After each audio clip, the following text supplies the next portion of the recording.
മുസ്ലിങ്ങൾ നടത്തുന്ന ഏത് യുദ്ധമായാലും, എന്തു കാരണത്താലായാലും, വ്യക്തിപരമായ കാരണമായാലും, ഒരു പേരിന്റെ പേരിലായാലും, പ്രശസ്തിക്ക് വേണ്ടിയായാലും, അധികാരത്തിനു വേണ്ടിയായാലും, പിറന്ന മണ്ണിനു വേണ്ടിയായാലും, ഇങ്ങനെ മുസ്ലിങ്ങൾ നടത്തുന്ന ഏത് യുദ്ധമായാലും പ്രചരിപ്പിക്കപ്പെടുന്നത് ജിഹാദ് എന്നാണ്. ജിഹാദ് എന്നാൽ അത് ഏതെങ്കിലും മുസ്ലിം എന്തെങ്കിലും കാര്യത്തിനു വേണ്ടി നടത്തുന്ന ഒരു പോരാട്ടമല്ല. ജിഹാദ് അറബി പദമായ ജഹദയിൽ നിന്നാണ് ഉത്ഭവിക്കുന്നത്. അതിന്റെ അർത്ഥം പരിശ്രമിക്കുക എന്നാണ്, പ്രയത്നിക്കുക എന്നാണ്. ഇസ്ലാമിന്റെ വ്യാഖ്യാനത്തിൽ ജിഹാദിന്റെ അർത്ഥം തന്നിഷ്ടത്തിനെതിരെ പരിശ്രമിക്കുക, പ്രയത്നിക്കുക എന്നൊക്കെയാണ്. ജിഹാദിന്റെ അർത്ഥം സമൂഹ നന്മയ്ക്കു വേണ്ടി പരിശ്രമിക്കുക, പ്രയത്നിക്കുക എന്നാണ്. ജിഹാദിന്റെ അർത്ഥം അക്രമങ്ങൾക്കെതിരെ പരിശ്രമിക്കുക, പ്രയത്നിക്കുക എന്നാണ്. ജിഹാദിന്റെ അർത്ഥം ശത്രുക്കൾക്കെതിരെ പരിശ്രമിക്കുക, പ്രയത്നിക്കുക എന്നാണ്. ഇങ്ങനെ ജിഹാദിന്റെ അർത്ഥം പരിശ്രമിക്കുക, പ്രയത്നിക്കുക എന്നാണ്. ഉദാഹരണത്തിന് വിദ്യാർത്ഥികളുടെ കാര്യമെടുക്കുകയാണെങ്കിൽ അവർ പരീക്ഷയ്ക്ക് വേണ്ടി പരിശ്രമിക്കുന്നതിന് അറബിയിൽ ജിഹാദ് എന്നാണ് പറയുക. ജിഹാദിന്റെ അടിസ്ഥാന അർത്ഥം പരിശ്രമിക്കുക, പ്രയത്നിക്കുക എന്നാണ്. ഇക്കാലത്ത് കിഴക്കൻ രാജ്യക്കാരായ അധിക പേരും ജിഹാദിന് അർത്ഥം നൽകുന്നത് വിശുദ്ധ യുദ്ധമെന്നാണ്. വിശുദ്ധ യുദ്ധത്തെ നമ്മൾ അറബിയിലേക്ക് മാറ്റിയാൽ ഹർബുൻ മുഖദ്ദസ എന്നാണ് പറയുക. എന്നാൽ ഈ ഹർബുൻ മുഖദ്ദസ ഖുർആനിന്റെ രീതിയുമല്ല, പ്രവാചകൻ സ്വല്ലല്ലാഹു അലൈഹി വസല്ലമയുടെ മാതൃകയുമല്ല. ചരിത്രം പരിശോധിച്ചാൽ വിശുദ്ധ യുദ്ധം എത്തിച്ചേരുന്നത് ആ വാക്ക് ആദ്യമായി ഉപയോഗിച്ച കുരിശുസേനയിലേക്കാണ്. കുരിശുസേന ക്രിസ്ത്യാനികളല്ലാത്ത ജനങ്ങളെ ക്രിസ്ത്യാനികളാക്കാൻ ഉപയോഗിച്ച വിശുദ്ധ യുദ്ധം. നിർഭാഗ്യവശാൽ ഇക്കാലത്ത് മുസ്ലിങ്ങളുടെ പേരിലാണ് ആരോപിക്കപ്പെടുന്നത്. ഖുർആൻ വളരെ വ്യക്തമായി കൽപ്പിക്കുന്നുണ്ട്. സൂറത്ത് മാഇദയിൽ അധ്യായം 5 ആയത്ത് 32, ഏതെങ്കിലും ഒരു മനുഷ്യനെ കൊന്നാൽ അതൊരു കൊലക്ക് പകരമായല്ലെങ്കിൽ, ഒരു അക്രമത്തിന് പകരമായല്ലെങ്കിൽ, അത് മുഴുവൻ മനുഷ്യരെയും കൊല്ലുന്നതിന് സമമായിരിക്കും.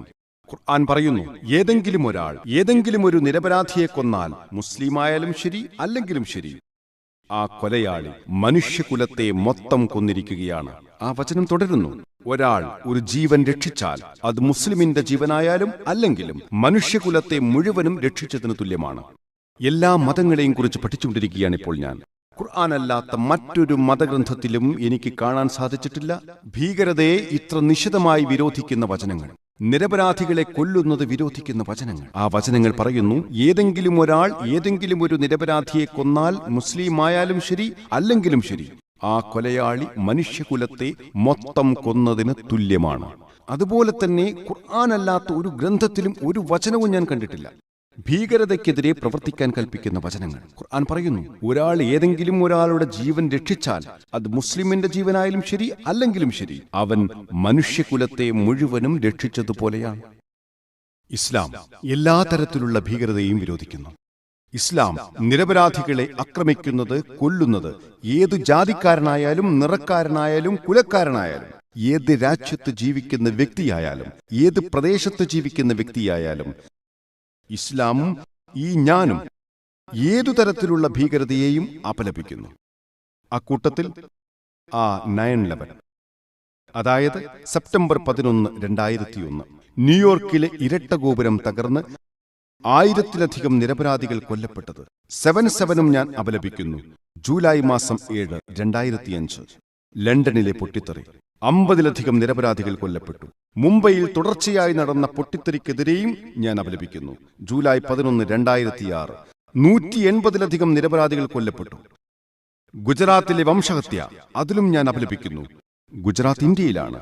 ആ വംശഹത്യയിൽ ആയിരക്കണക്കിന് മുസ്ലിം നിരപരാധികളാണ് കൊല്ലപ്പെട്ടത്. എല്ലാ തരത്തിലുള്ള ഭീകരതയെയും ഞാൻ അപലപിക്കുന്നു. നിരപരാധികൾ ഒരിക്കലും കൊല്ലപ്പെടരുത്, അത് മുസ്ലിമായാലും ശരി അല്ലെങ്കിലും ശരി. ഏതു തരത്തിലുള്ള ഭീകര പ്രവർത്തനമായാലും അതിലൂടെ നിരപരാധികൾ കൊല്ലപ്പെടുന്നത് അപലപിക്കപ്പെടേണ്ടതാണ്. ചാവേർ പൊട്ടിത്തെറിയും അപലപിക്കപ്പെടണം. നമുക്ക് നാട്ടിലേക്ക് ടിക്കറ്റ് എടുക്കേണ്ടതുണ്ട്. അതിനിടയിൽ ഒരുത്തൻ കയറി വരുന്നു. അവൻ ശരീരത്തിൽ ബോംബ് കെട്ടിവെച്ചിട്ടുണ്ട്. ഒന്നുകിൽ മാർക്കറ്റിന്റെ അകത്ത് വെച്ച്, അല്ലെങ്കിൽ റെയിൽവേ സ്റ്റേഷനിൽ വെച്ച്, അതുമല്ലെങ്കിൽ റോഡിൽ വെച്ച്.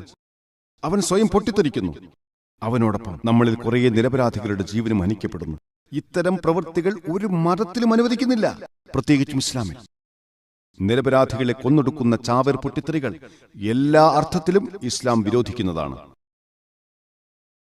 നിർഭാഗ്യവശാൽ ഇസ്ലാം മതത്തെ ഭീകരതയെ എല്ലാ അർത്ഥത്തിലും വിരോധിക്കുന്ന മതത്തെ, കഴിഞ്ഞ കാലത്ത് എല്ലാ തരത്തിലുള്ള ഭീകരപ്രവർത്തനങ്ങളെയും അപലപിച്ചുകൊണ്ടിരിക്കുന്ന മതത്തെ ഈ 21-ാം നൂറ്റാണ്ടിൽ ഭീകരതയുടെ മതമായാണ് മീഡിയകൾ പ്രചരിപ്പിക്കുന്നത്.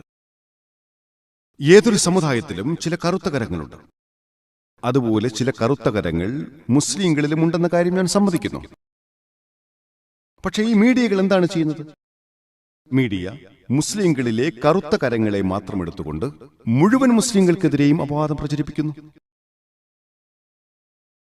ഇക്കാലത്തെ ഇത്തരം കുതന്ത്രങ്ങളാൽ നമ്മൾ കാണുന്നത് ജനങ്ങളിൽ ഭൂരിപക്ഷവും ഇസ്ലാം ഭീകരതയെ പ്രോത്സാഹിപ്പിക്കുന്നുവെന്ന് വിശ്വസിക്കുന്നതാണ്. പക്ഷെ നമ്മൾ ഖുർആൻ മനസ്സിലാക്കിയാൽ, പ്രവാചകന്റെ തിരുവചനങ്ങൾ മനസ്സിലാക്കിയാൽ, ഇസ്ലാം മറ്റെല്ലാ മതങ്ങളിൽ നിന്നും ഒരുപാട് മുന്നോട്ട് കടന്ന് വളരെ നിശിതമായി നിരപരാധികളെ കൊല്ലുന്നത് വിലക്കുന്നുണ്ടെന്ന് കാണാം. മീഡിയയുടെ വൃത്തികെട്ട കുതന്ത്രങ്ങൾ, മുൻവിധിയോടുകൂടിയ പ്രചാരവേലകൾ